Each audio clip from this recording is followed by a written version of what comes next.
Well, we will go ahead and get started, and people can join us as they are ready. Good afternoon, and thank you so much for taking this time on your Thursday. I have to think about what day of the week it is because I often just say Monday.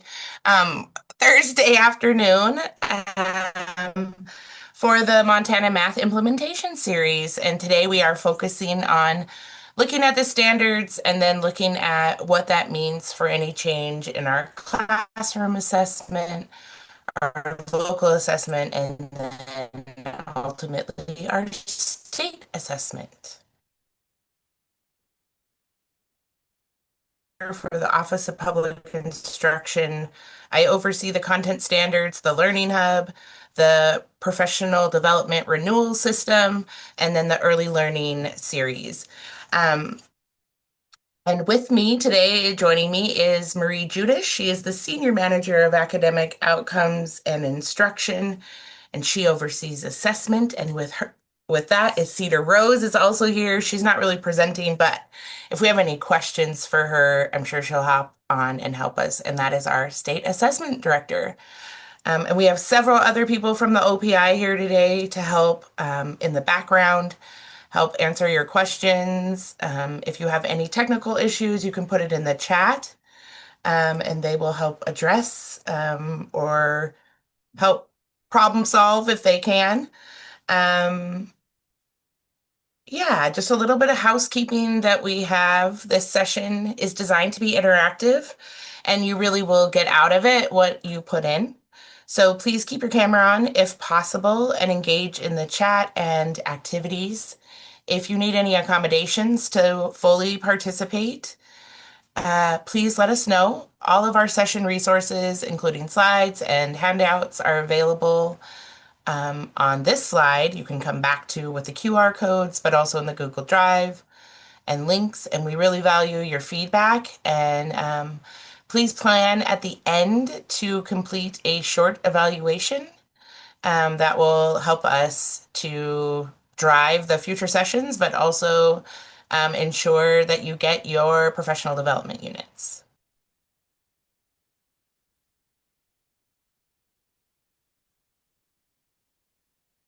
So today, this is where we're headed. By the end of the session, you should be able to explain how our revised math standards influence both classroom and state assessment practices, and then connect to day-to-day instruction and what that might look like for your particular situation, and then identify the concrete next steps that you can take back for your particular role.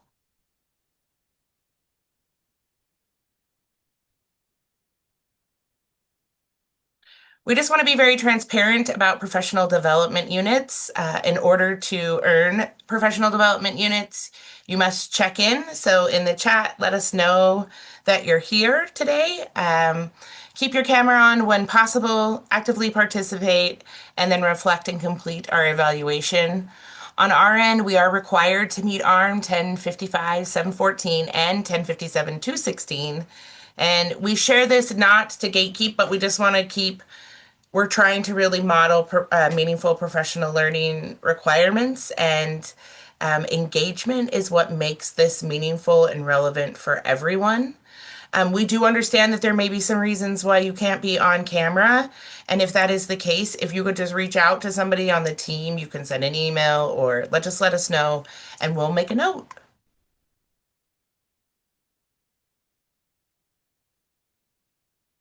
Alrighty, so let's get into it. We're going to start by grounding ourselves in what our experience has been. So, what we would like you to do in the chat, or if you're feeling brave and you're willing to come off of mute and you want to just talk, you can. But we'd like you to first focus on what's working right now with assessment. And this could be assessment in general, like your local classroom formative assessments that you're using, the end of unit assessment you might be using, if you're using benchmarks, what that might look like, and then ultimately our state assessment. And then what feels wobbly or uncertain? Um, what problems, challenges might you be running into? So if you're unwilling, you could unmute or drop something in the chat. And this helps us to make sure that we anchor this session in real challenges and we can hopefully bring back some things that might come up and help come up with some creative solutions. So I know we have lots of people monitoring the chat.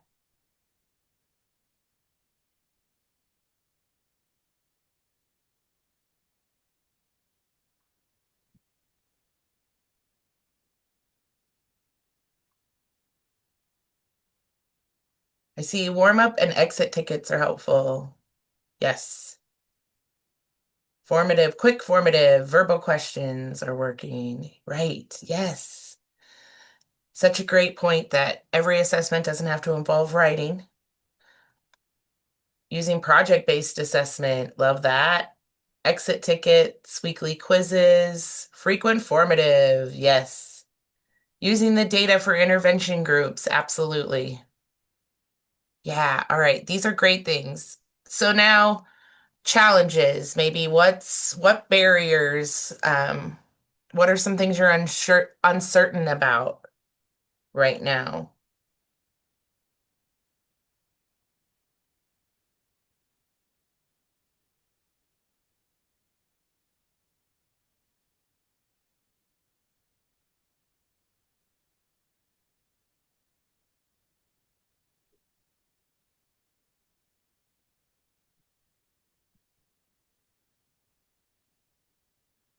Pacing of maps and mass testing.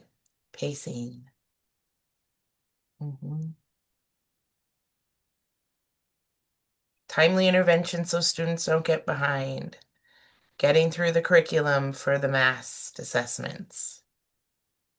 Okay, so it seems like we have some common challenges, which I guess it helps us to not feel alone, right? I don't want to say that's a good thing, but it is good. Sometimes it's good to know that you're not the only one, right? So let's see if we can help with some of that today.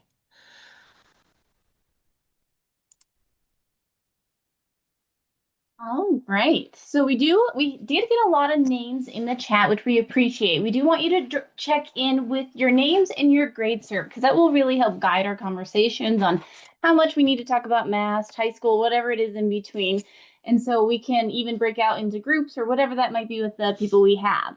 And when you drop your name and your grade serve, we also want you to put into the chat this time, what is the purpose of assessment? Why do we have it? I'll give you guys some time to fulfill that request. And then we are going to come to some common definitions together to really calibrate our language moving forward. Fifth grade, high school, K-12.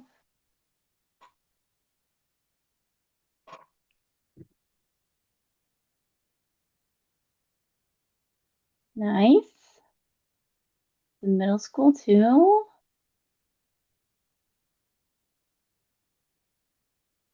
All right.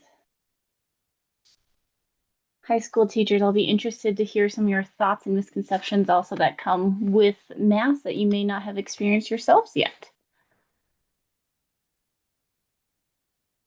Monitoring.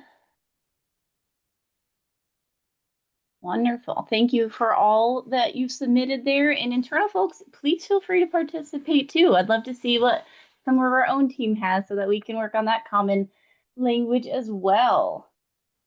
All right. So first, we're going to come to a standard definition of the function of assessment. So we can't not be teachers as we work with adults as well.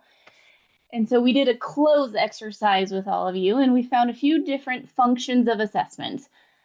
We could have a volunteer speak up to help us define these pieces, or we can also have you put in the chat. So on the next slide, we have 4 different pieces that would serve for definitions of functions of assessment. So number 1, monitor student blank to promote student learning. Number 2, support making instructional decisions adapted to student blank. Number 3, that doesn't have a number 3, evaluate student blank to summarize and report student blank at a moment in time. Do I have any volunteers who would like to come off mute to answer number one for us? You can be brave, you get extra brownie points. I don't know what that's going toward, but I'll remember your name and then we'll go somewhere.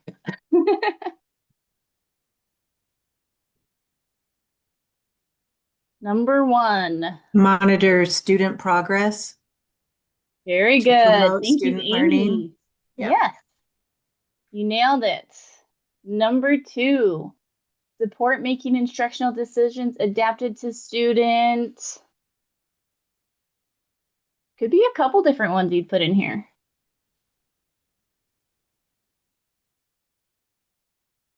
Feel free to put it in the chat if you don't feel like coming off mute. No judgment here.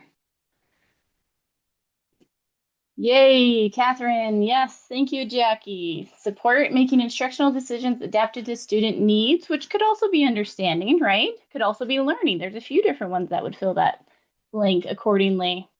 And now we have a double blank, really tricking you on a Thursday afternoon. Not really. Evaluate student blank to summarize and report student at a moment in time. Work and understanding. Okay, thank you, Amy. Progress.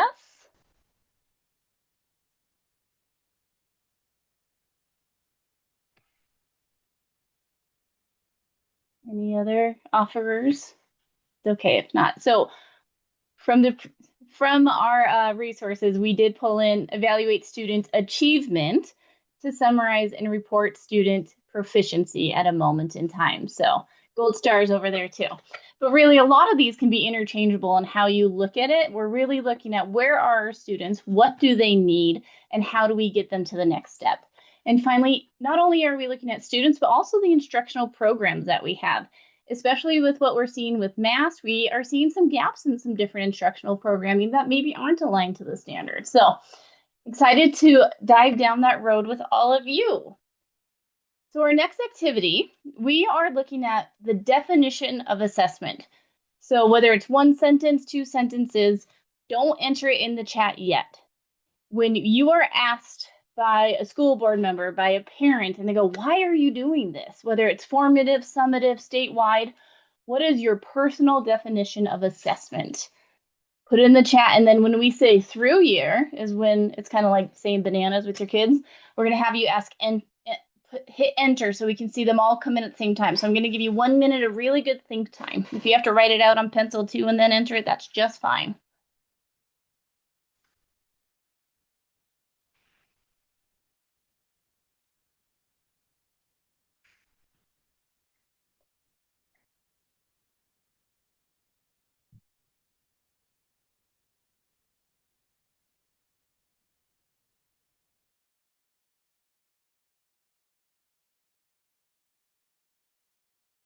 Gonna give it a few more seconds here.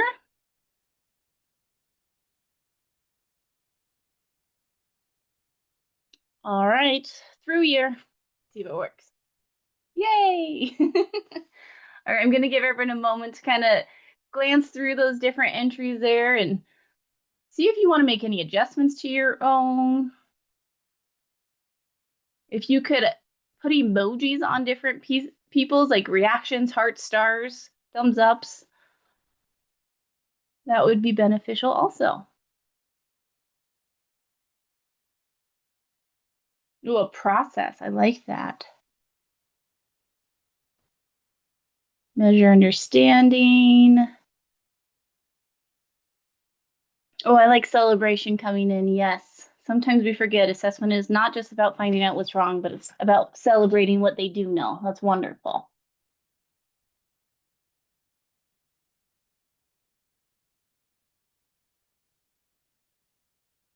Thank you. A lot of really good definitions, which are really aligned with one another in different ways too. So I appreciate that. All right. So as we go to our next slide, we're going to talk about formal definitions. Now, this is what like the big publishers and like state law and things like that say what assessment means. So we pulled in two here. If you could slide on over. Thank you, Amy. Our first one comes from NCTM, so the National Council of Teachers of mathematics. An assessment is defined as the process of gathering evidence about a student's knowledge of, ability to use, and disposition toward mathematics, and of making inferences from the evidence for a variety of purposes. So I'd love to see anything that you would add to your definition based on NCTM's definition of assessment. I'll note that one that I was surprised about in my own learning is the disposition toward mathematics being a part of that definition. For those of you that have been participating with Katrina Engeldrum along the way, we're going to talk about the math rope here soon too, but you'll see why that's a part of that definition as well. And then I'm also not sure how many people realize, because I know I did not realize this as a classroom teacher or an administrator, but we actually have a definition in our state law of what is assessment. So I'm going to give you a moment to read definition 2, which was recently updated as well, on the purpose of assessment in Montana. And as you're reading that, I'd like you to put 1 or 2 weighty words in the chat. What are some words from that second definition that really are hitting you and really speaking to you right now?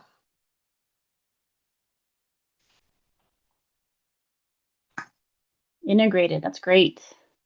Serve learning, yes.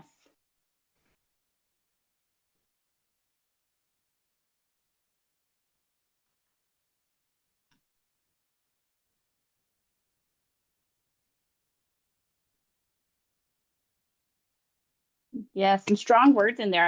I was really glad that this was the definition that our own state had, especially when we think of what our state systems have been in the past in terms of statewide assessment and thinking about how they are actually serving learning in that summative approach versus what we are trying to do with through years. Really one area that has continued to be a stretch for me, and I really appreciate the serve learning component of that definition. So to tie into that conversation, we're going to talk briefly about the required state assessments. None of this will be a surprise to any of you because you teach in this state or you support educators in this state. So for 3rd through 8th grade, we have MAST, which was fully adopted last year as our statewide assessment. And in terms of standards, I want you to know that I was lucky enough, I started right before these MAST standards were revised. And since assessment's so closely tied to teaching and learning over here in standards, we were very intentional on rewriting these standards to not make dramatic changes in 3rd through 8th grade so that math didn't have to dramatically change a lot. There's a lot of things that go into item development, and they weren't bad standards to start with. There was just a lot of them. So in order to have good alignment, we really just cleared things up and had assessment boundaries brought into place. So that has paid off in the long run. Fortunately, when it comes to our alignment studies that we have to do per federal law in making sure our assessment is a sound assessment. For the ACT, we have 11th grade, and a lot of people do not realize that the ACT is actually not aligned to our state content standards. Rather, it's aligned to college and career readiness standards that are kind of nationally determined so that when students are going into college or career necessarily, that they have that general set of standards. So it's not like math where we can teach directly to that standard. It's a little bit different in that way. This year, we also introduced the Dynamic Learning Maps Assessment, which is for our alternate students in grades 3rd through 8th, as well as 11th, and that is for math, ELA, and science. What's unique about the DLM assessment is that it's another form of a through year. If you haven't seen anything about it yet, that's great, and we'll make sure you have that information. But it is really wonderful in how it takes the Common Core state standards, because it's used in other states as well, and it breaks it down to essential elements. So I'll drop in the chat. Oh, thank you. Someone already did. The unpacking essential elements, because it really helps support educators or special educators on if this is the 4th grade standard that you're expected to know on math, what does that mean for our students with significant cognitive delays in a way that makes sense and aligns with their IEP goals? And we actually get the opportunity to align and pick specific essential elements for every student that is taking these assessments. So if you haven't learned about it yet or want to learn more, let us know and we can make sure you can have some of that information. And finally, we also have NAEP up here, the National Assessment of Educational Progress. So this is the one that some of you might get selected We actually have nothing to do with that selection. OPI isn't picking on anyone's school, I promise. But it is a federally required assessment where it's not aligned to any content standard necessarily. It's aligned to the NAEP mathematics framework for math in particular. And the goal is really to represent some kind of union between state curriculums and across the state or nation because we don't have one set of national standards. Typically, they say that those standards are a little bit more rigorous than our content standards at each state level, but we don't actually get student level data on NAEP either, which is really interesting. Going on to our next slide, one other thing that I really think is important to know, and I honestly don't know if I realized it beforehand, is that we are federally required to have specific assessments, not only in different grade levels, but also, sorry, my camera just started being really fun. And they have to meet certain metrics. So a lot of times we'll hear things like, why can't we use DIBELS or MAP or whatever it might be for this state accountability or federal accountability? Well, it doesn't meet the requirements for peer review, which is the process we go through to ensure we have a valid and reliable assessment. So we understand having all these different assessments and not wanting to overtest kids. However, if we could use those tools, they'd be a part of the conversation, but it really isn't. So take time to read through those and you'll see the different grade bands. And the biggest thing that it has to be for every single state is that we have to approve our assessment is aligned to our state content standards. And we'll talk more about that and what that means for these new math standards. And then we're going to talk a little bit, a lot of you have been here before, I believe, but we're going to talk a little bit about the big shifts. Like I said, we were very intentional in 3rd through 8th grade to not change things too much. We've invested too much into the prior content standards, and everyone's invested a lot into their curriculum materials and math, of course. But the big changes you will see are the language flexibly, accurately, and efficiently. And that's talking about the operations in math, whether they're adding, subtracting, multiplying, and dividing, and having that fluency down. Rather than forcing those time tests in 2nd grade where everyone has to know all their multiplication facts, it really builds up to, can they do it in multiple ways with that flexibly? Can they do it accurately, which describes itself? And then efficiently is when we have that timing down. You will also see some removal of specific strategies, and I think this is more so in the standard language. So we had so many parenthetical citations throughout, like it could be this, it could be that, and it actually really seemed more limiting on this is the only way you could represent that standard. So the expanded guidance documents that Katrina's been building with a lot of support from people like you and our EFA team, etc., it's really explaining multiple ways that that standard could be addressed and a reduction in overall standards. And when you look at 7th grade in particular, it was a mixture of removing kind of unnecessary information or just condensing it down to smaller standards. Now, high school is a little bit different. You guys all had a much bigger shift in that, but of course, your state assessment will not change from what it was before. I really love that what they did with the high school was clean it up for clarity at what needs to be taught for different courses, really. So you'll see how the functions are broken up by the core and the core plus, the core being what we expect for everyone to graduate from Montana schools and be able to know and do, and the core plus being for advanced mathematics courses or 3rd and 4th year math. Also increasing in the data literacy standards, which you will see some of that in the other grades, but they were also really there in 3rd through 8th grade. However, we expanded it down more into K1 too, because there wasn't a lot of data going on in those grades. And finally, more specialized concepts or advanced moved out of those cores for those first 2 years of math, just to make sure that, we aren't asking too much and too many standards within years. It's really unaccomplishable if you have all those different components. All right. Moving on to slide 15, and then I'm going to stop talking here soon. So I believe Katrina has talked about this in the past. So a lot of you may also teach reading and have heard of the Scarborough's reading rope. Well, there actually is one in math, and people don't really realize that. I honestly did not myself. And so there's 5 different strands of the math proficiency rope. You'll see conceptual understanding, procedural fluency, strategic competence, adaptive reasoning, and productive disposition. We'll talk about those a little bit more in the coming slides, so I'm not going to define those right now. She also color-coded these for which ones are directly related to content standards, what they know and be able to do, to the process or practice standards, the mathematical practices, or the perceptions and attitudes. We'll also drop in the link if they haven't already, what this resource comes from. Right now, I'd love for you to share which one of these strands is the most challenging for you to teach with right now. So the conceptual understanding, the actual understanding of what they need to know and do, the procedural fluency, how to do those operations, multi-step problems. Strategic competence is really utilizing those math practices, like I said. Reasoning skills, one of my favorite mathematical practices. And then the productive disposition. So which one's challenging for you? I'll give you a second to drop that. And this will be good to know for follow-up sessions as well. We'll take this data down. Perceptions, attitudes, yep.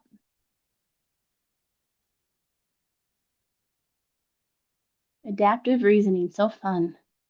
I see a lot of that. And for me too, because we don't want it necessarily to take away from what they know and do, but it's a really important piece of building up that mathematical proficiency. See a lot of consensus on that. All right, I'm going to kick it back to Amy, and we're going to go through different types of assessments to measure proficiency. All right, so this is a key question. Not all assessments measure all strands equally. And if we rely on only one single assessment type, we're only seeing one part of the picture.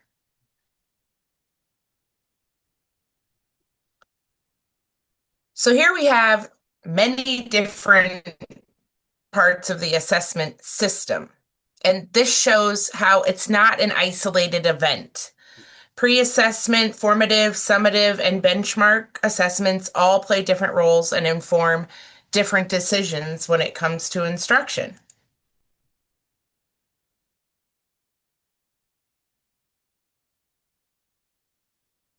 So these are examples across the system of what different assessments might look like in your classroom.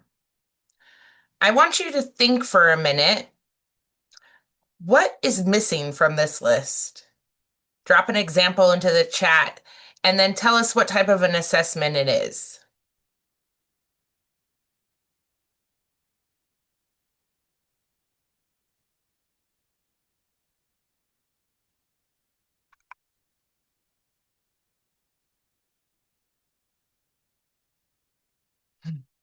Mm.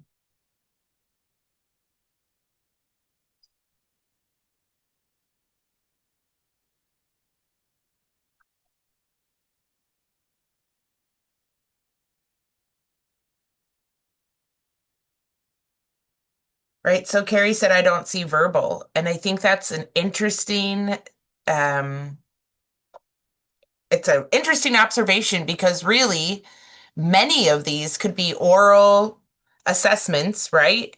And it's in the way that you track that assessment. Like, how are you going to keep data on what they answered? Or how are you going to know that they were proficient or not? And then keep that information. Mathematical practices.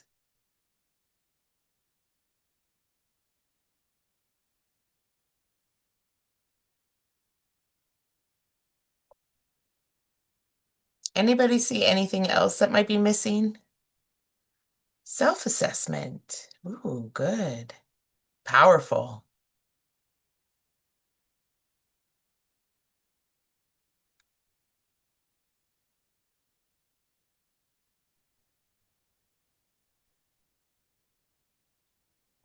All right, so we're going to go dive into a little bit more on each one of these from the strands. Go ahead, Marie.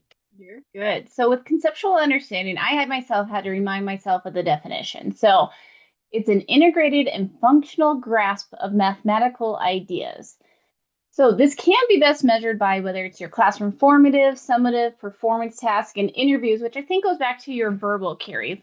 Sometimes you can just find out what they know through a verbal sit down. How's this happening for you right now? Tell me how you answered that question. And the examples of evidence would be having them explain, model, represent, justifications. I love when you get kids out there and they have their own way to show it and you pop it up on the screen or you have them come up to the board and explain it. What are What's some other types of evidence you can see that would show conceptual understanding for a student? And feel free again to come off mic or throw something in the chat. Or any other assessments that could grab that.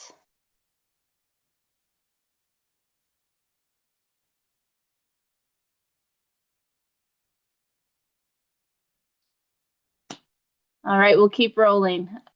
I know we have a lot of slides and we take a lot of time just because it's so exciting stuff. All right, so procedural fluency was another one of those strands, and that's the knowledge of procedures, knowledge of when and how to use them appropriately, and skill in performing them flexibly, accurately, and efficiently. Remember how we updated that language within the content standards. The way we can measure this is with that classroom formative and summative, as well as the state benchmark actually is one of those ways we can measure that as well. I'm going to let you look at those examples of evidence for a second and see what types of tasks could hit all of those pieces when it comes to accuracy, efficiency, flexible, strategicness, adaptability, and transferability. And I'm going to have some think time on this. What other examples of evidence, what tasks or activities could help us find if our students are proficient in procedural fluency? PBL, okay. Are you meaning proficiency-based learning or project-based learning? Or there could be another PBL out there I don't even know of. Thank you.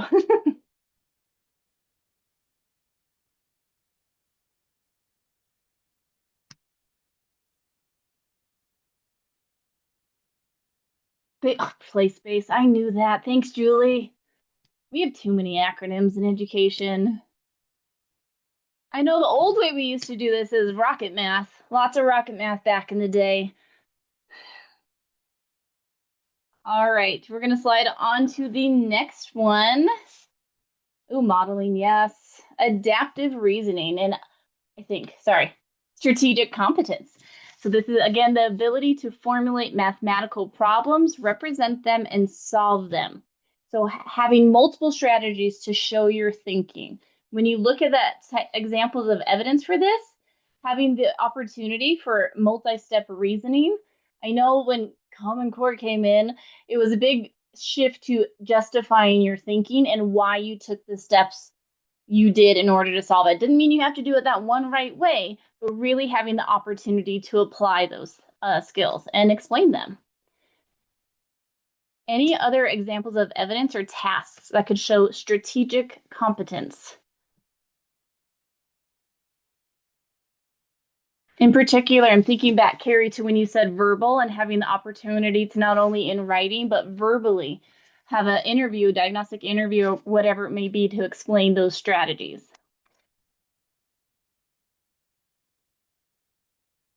Okay, we have two more and then we're going to keep rolling.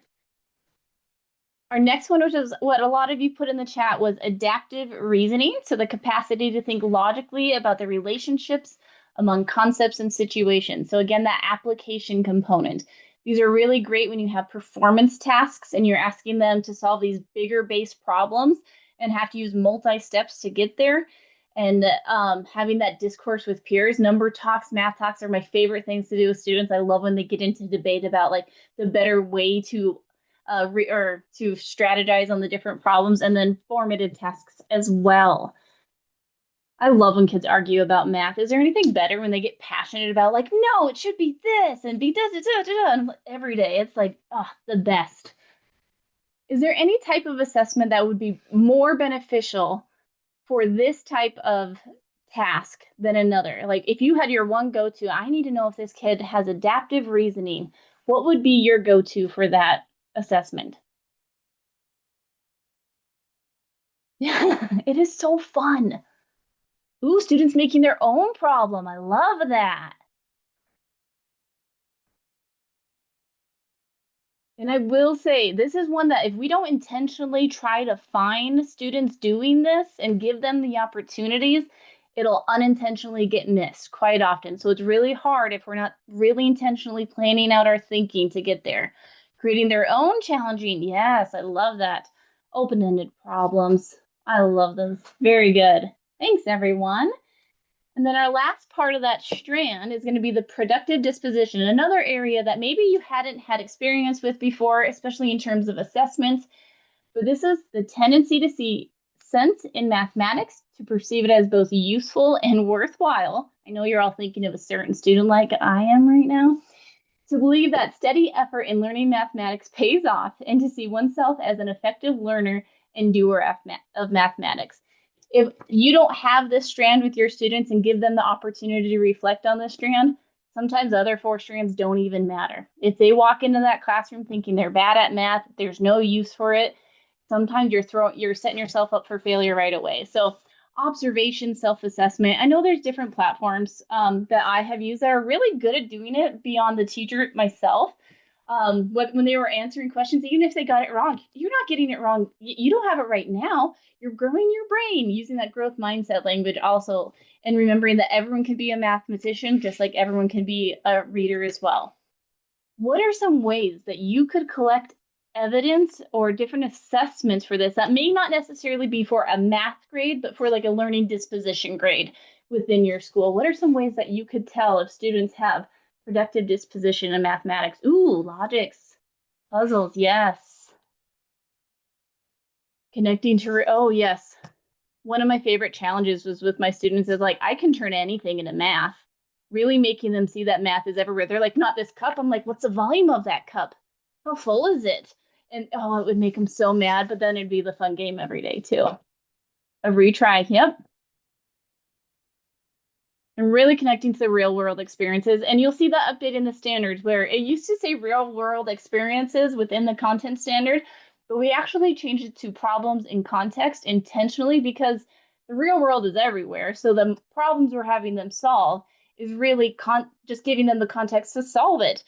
No more just having watermelons in the grocery cart, but especially with the Indian Education for All components that they brought in and connecting it to their own backgrounds. Cross curricular is another fantastic way to bring that in. Thank you. All right. We're going to keep moving on a little bit more about the standards themselves and how they have changed. So what does this have to do, all those pieces, with how the standards have changed and how to move forward with assessment? What's the catalyst that has caused us to reflect on our different assessments and ways to gauge our student learning? We intentionally here on the next one put a chicken and the egg. So do the standards make the assessment, or do the assessments make the standards? What's the chicken and what's the egg? It's really one of those questions. And I remember when I was in undergrad, you could not say teach the test, but that was before we had grade level content standards. So now that we have those grade level content standards that are required by law to be assessed at each grade level, we know the goal right away. So it's how do we get them there is the challenge that we have. When we go on to the next slide, and we're going to talk about the different types of assessments and what actions we need to take as educators to ensure that we're making these changes. And like we said, 3rd through 8th grade, not a lot of change. High school teachers, so sorry, you do have a little bit more analysis that you have to do up there. Katrina can help you with that though. So there's a few different things, and there's probably things that are missing. So when you're looking at your pre-assessments to know where your students are walking into your classroom, first, are you doing a pre-assessment? And when you're doing that, are you actually assessing what the standard's asking you to assess? That's a really interesting thought. Sometimes I know I'm guilty of it. I'll put an assessment out there and think here's these 4 standards I'm going to assess in one question. That's a big task. And Amy's the expert on that component. But first, evaluate whether any new prerequisites are even needed to align with the new standard. Does the language match what that standard was already asking them to do, or was there some shift that you need to adapt? Does it determine whether the pre-assessment actually assesses those? Amy, do you want to expand on that at all? You're real good on this one. Yeah, I think it doesn't matter what type of an assessment or even the activities that you're giving for that matter. You want to make sure that every part of the standard is being represented in your assessment. So you can't leave any part of the standard out. And we're really good at that. As educators, we cover the standard, but we also like to add a whole bunch of stuff that's not in the standard. And to what was brought up earlier, there's nothing wrong with oral assessment. Absolutely. Especially the only time you have to assess in writing is when you're assessing writing, right? So that's the only time we have to ask kids to write. Now, sometimes there will be assessments that require writing. I'm not trying to say they aren't, but more often than not, a quick oral assessment will give you much faster instructional utility so that you can make changes in the moment than a long, drawn out written assessment. I think that what commonly happens is we give a pre assessment over many standards. And when we get that back, we might not be sure as the teacher which standards the kids are excelling at or what they're not. So my suggestion is always keep it simple and give one pre-assessment for one standard, and then you know exactly what the kids know and don't know.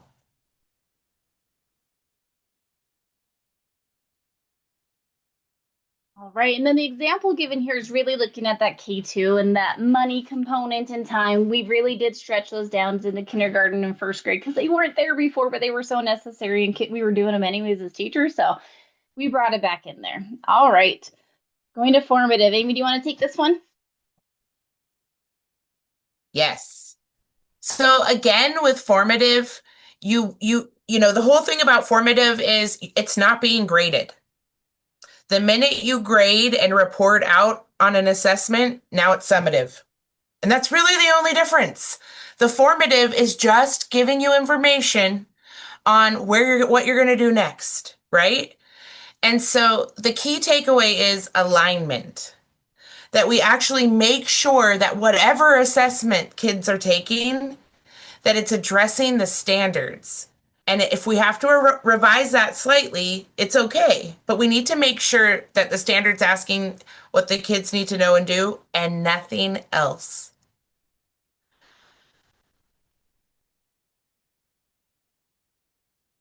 Formative tools often include vocabulary. By the way, that's where we want to include it, and it's so important to have it. And so that's one of the places where sometimes we can skip over. But that vocabulary is really where a lot of times the misconceptions lie. Because if we don't understand what the term is and we're not on the same page, right, that's where the misunderstandings can happen. So I'll leave that at that, I think. Oh, a number shift. A number talk might shift from a rote practice of a procedure to discussing why a procedure is effective or accurate, really making it relevant to kids and understanding why we would want to ever have to know how to do that. And then letting them practice it in that experience. Which goes back to that math disposition. All right, so we wanted to pause and actually go through a formative type assessment question. So we are going to have share outs on what questions can you ask a student to gauge their understanding. So our standard is Montana, point 4, point NBT, point 1. Whether or not you teach fourth grade, you'll get this one. If not, we can meet up later. Recognize that in a multi-digit whole number, each place represents 10 times the place to its right. So that means 1,000 is 10 times the place to 100 and so on and so forth. What are some questions, and I'd love for you to throw them in the chat, that you can, or come off mute, you can ask your students to see if they understand this concept?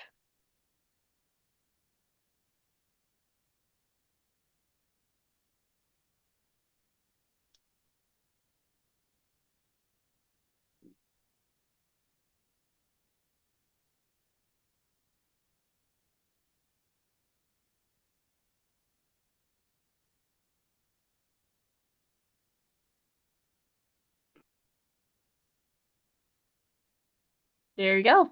It seems like a very simple question, Holly, but you're going to know right away if that kid has place value and number sense. This is one of my favorite standards to teach, so I had to pull it in.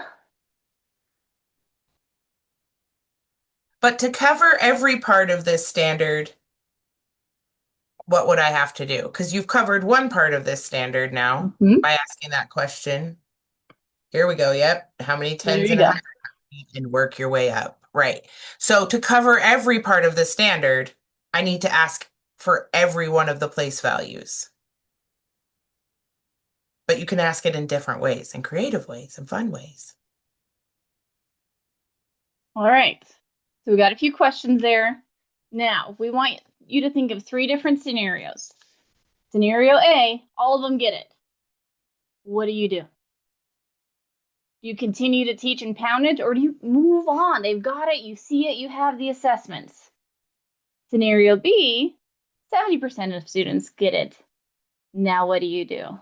Scenario C, 20% of your students get it. Now what do you do? I'd like you to pick one of the three scenarios and put what your next steps would be based on the success rate on this standard for your students. Scenario A, B, or C.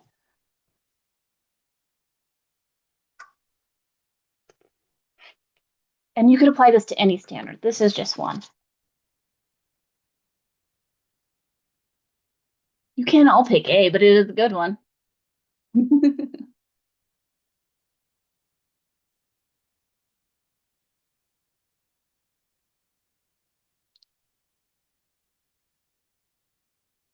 Ah, Holly, yes, you're speaking my language. Small group reteach in different ways, manipulatives. Oh, yes. Wonderful answers. Thank you. And we did put those questions in the bottom right to kind of just as probing questions for any standard. What misconceptions do your students have? If you're doing asking them the different places, you're going to find out real quick what they do and don't know. Um, Another thing to bring up what Amy brought in is the practice you're giving them, showing them what you need to know. If you're just asking them about the tens and hundreds and thousands, or depending on the grade level or the challenge, if they're going into decimals, do you have all the information that you need to know for that student to be able to address it? And the practice that you're giving them is that giving you the opportunity to address the misconception the student has. And my screen went black. Oh, finally. And then what happens? This is a really interesting one with math that we have coming up more and more often. What happens if the program or the book that you're teaching out of does not address the standard itself or the misconceptions that come with that standard? What do you do then? You know what, Mary? That is not a bad answer. And we can talk more about that, but sometimes you just need ideas. Sometimes ChatGPT can be a thought partner and AI can really go, how do I address the misconceptions or what misconceptions are aligned to the standard? And it might not be perfect, but at least you have a thought partner. I know I was the only fourth grade teacher teaching these standards, and I was like, I don't have it. I couldn't imagine if I would have had ChatGPT back in the day. Okay, we're going to keep rolling, but thanks for that laugh. I needed it. Ah, it's a good tool when you use it that way. Amy, go ahead. All right. So finally, we have our summative. And this is what we use to evaluate if if any of your previously used summatives need revision. So this is end of unit test. This is something that's going to go on the report card, your big culminating projects. You do want to make sure that if you have you have a rubric that's aligned to any adjustments on the standards. If you're using performance tasks, that all of those you want to make sure that they are standards based and still in line with any adjustments that have been made. Whenever you review assessment items, you want to ensure that vocabulary is updated from the standards and accurately represented. So the example that we provided is that you might have created a rubric for your culminating project, and you may need to go in and update that just to make sure it's reflecting the specific skills and practices that are now being emphasized. Remember, some of the requirements were moved to guidance, and a lot of those were in parenthetical, but because they were written in the standard, technically by law, they were required. right? And so now that's been moved to guidance, which makes them much clearer. It also gives the educator a lot more opportunity to bring in what works for their students, not just saying you need to use this document or this example. So any rubrics or guides that you have created, you'll want to make sure that you update those and then make sure it's adjusted to that anything that's been removed is no longer on there. That is our favorite thing to do as educators is to add things that are not required. And to speak to what Amy's taught me myself is edit as you go. Don't spend all summer going through your whole curriculum trying to figure out if this is there. This is something that you can do as you go. Don't wear yourself out doing that, especially grades 3 through 8. Just edit as you go. High school, you might have, again, sorry, you might have to spend some more time, but for good reason. All right, and we haven't talked about math too much yet, but we do want to take a little bit of time. Part of what we're hearing a lot is, man, my math testlets are not aligning. And so we want to get through some misconceptions you may have and give you some suggestions and solutions to help with that. So our question is, if math is standards aligned to each district's predetermined scope and sequence, so every district had to select the order of their testlets for each window. I don't know if everyone knows that yet. We're learning. Does your current program or curriculum have gaps in alignment? So we've heard on recent professional learning opportunities, my program didn't teach this, but you guys are making me assess it. And it's like, hold on a second. Hate to be the bad guy here, but really the state standards are the state standards that we are supposed to assess. So evaluating your materials and ensuring they meet the state standards is the gap that we're trying to fill there. So what evidence are you using to determine that there is an alignment or a misalignment? One beautiful thing that Claire just dropped in is with our mass mathematics standards blueprint, we already have the standards out there by every single testlet. And we've already done preliminary review and we'll do additional review, but we do not see the need right now to make large adjustments to any of those testlets. So those are in the chat. If you haven't seen those before, you want more information about them, we have other PD and we can also connect with you directly or your school. But there is one-to-one correlation for all your grade level standards to those testlets. Second, are there standards that your teachers report needing to supplement or skip? So as they're going through, edit moving forward, put sticky notes on, man, this testlet covered these standards, but we really didn't hit that part the way we needed to. And finally, what can you do about those gaps? There's a lot of strategies out there that we haven't even thought of, or different ways that you can help mitigate this misalignment, but with the intentionality of not changing them too much. Hopefully it won't take additional burden in the coming years, and the more and more we get used to math, the more it will clean things up for you as well. On the next slide, we also I pulled out one of the Tesla score report examples we've been using for 2 years almost on specific standards and what they look like on that Mass Tesla score report. So you'll see on the top on the right-hand side, the language of the 2011 standard for 3rd grade, which is 3.NF.A.3, and then the new language for the 2026 standard. Will you put in the chat what you see that change from the 2011 standard to the 26 standard?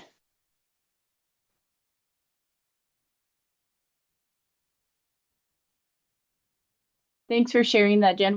We can talk about some solutions, and then even if we need to, we're not saying it's perfect. So if there's some other things we need to do, we want to help you come up with solutions or ideas that would help benefit that. I get that. That's a real challenge. I understand. So what changed from the 2011 to the 26 standard? Throw it in the chat if you see it. Equal is removed. That's it. And most of our standards are that way, that with the revisions. There's parenthetical. Did it change the meaning of the standard? Did it change how you need to assess the standard?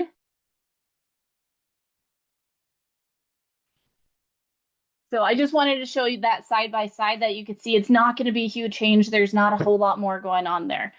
When we go to the next one here, I grabbed another 4th grade standard, not with a mass testlet necessarily.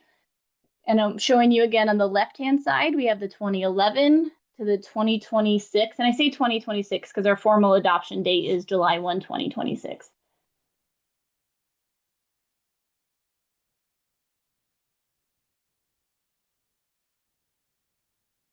So again, did this standard change in the way that you would have to change your assessments, change your planning, change your anything? Give me a thumbs up if it changed a lot, down, not at all, or sideways if not at all, or not sure.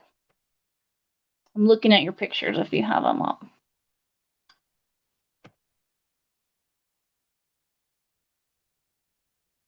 Yeah, again, thank you, Jen. The example is just taking out.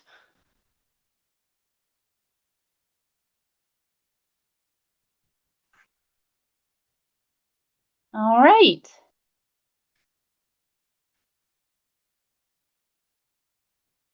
Amy, go ahead. I think it's you. I think we just wanted to stop. We have about 4 minutes. We have some more that we wanted to fill in, but we just want to make sure, number one, that if you have any lingering questions, even if you just put them in the chat, one of us will reach out to you and provide you with as much as we can, or even have a conversation with you. So please feel free, if you have any questions on anything that we've talked about so far today, to put that in the chat so we can hopefully address it.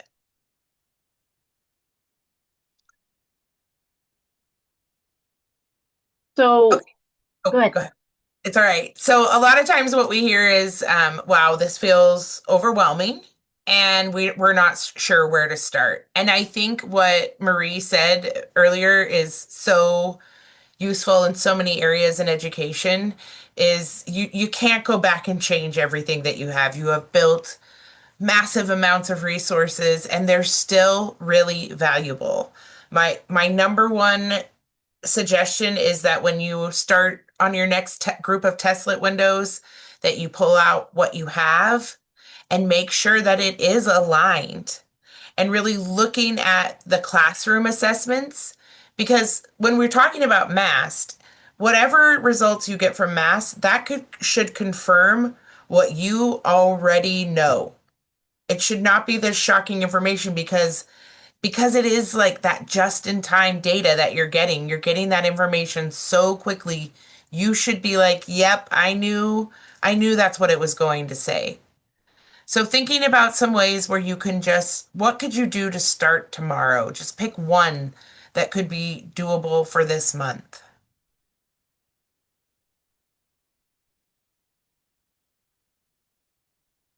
So, in hearing feedback from educators all over the state, big schools, small schools, you're the only teacher in your entire school. What are we hearing the most? And suggestions for how to respond that aren't just from us at OPI, but people in the classroom that said, hey, this is what I do when I have that issue. So, first, my curriculum doesn't cover the standards in the MAST testlets. That is not a MAST problem. And I know that's kind of hard to hear. And that's kind of like pointing the finger at MAST has happened a lot because MAST is really revealing some gaps in our curricular programs where we're supposed to be teaching these standards the entire time. So what do? We find those gaps. We might have to supplement, might have to find our neighbor in the next town to say, hey, how are you teaching these? And luckily with those blueprints, we know what those standards are and those requirements. You could also reach out to us, say, hey, my curriculum is missing this standard. What are some ways I could teach this? Or Mary's friend, ChatGPT, great guy. I like to ask some questions on how do I assess this. But really, those supplemental standards, there are so many resources out there to help you with that, and we want to help you as well.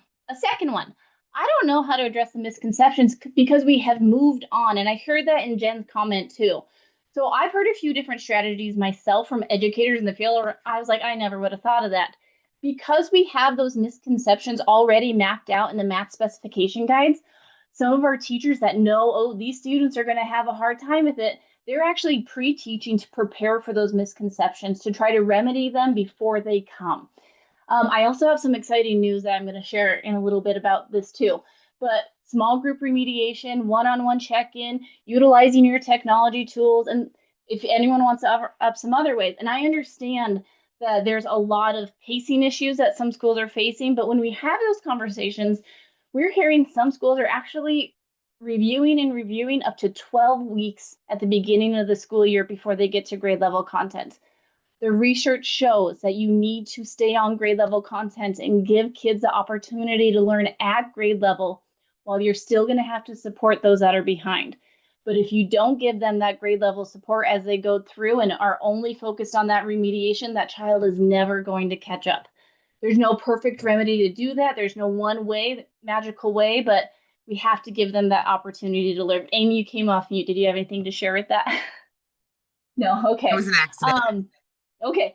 I think the only other thing I wanted to share is I just signed a contract today on something that is going to help support math and classroom instruction. And it's taking our new content standards and breaking those down to the math skills that are prerequisite skills for students to be successful at that standard. So I literally just signed it today. We're really excited to move forward with this. And you look at a fifth grade content standard and go, man, what are the 3 skills they need to be successful here, and be able to backtrack it. And it'll go from second grade all the way up to algebra. So we're really excited to bring this to the suite of professional learning we're having with everybody, and bringing it into math and seeing how, I know, I'm so excited. Thanks, Jen. But really, and they've been 15 years of research have gone into them on what are the most critical math skills. So I got goosebumps. I'm so excited. So I'm glad you are too. All right. And with that, go ahead, Amy, close us out. Yeah, we'll fly through these last one because we do want to honor your time. So this is a long-term implementation effort and a series that Katrina built for all of you. And the next one will be on differentiation and access for all learners. There will be another special guest presenter as she's still out enjoying her brand new baby. Um, we do have lots of resources available on this slide deck, as well as the Montana Math Minute. And if you are not subscribed to that, we highly suggest that you do because it will keep you up to date with all of these great resources that we are offering here at the OPI. And with that, we want to thank you for your valuable time. If you could please scan this QR code to provide feedback on this presentation today so that we can help make sure that this is relevant and what you need. And we thank you so much. And we will hang out for a few minutes if anybody has any questions for us. Thank you, everyone. Or our assessment folks, because they're here too, if you need tech support. Where's the code? It's up on that feedback form. Let I me, put the link in the chat for the feedback form too. there. I just thumbs up. I put a thumbs up. Made a new verb.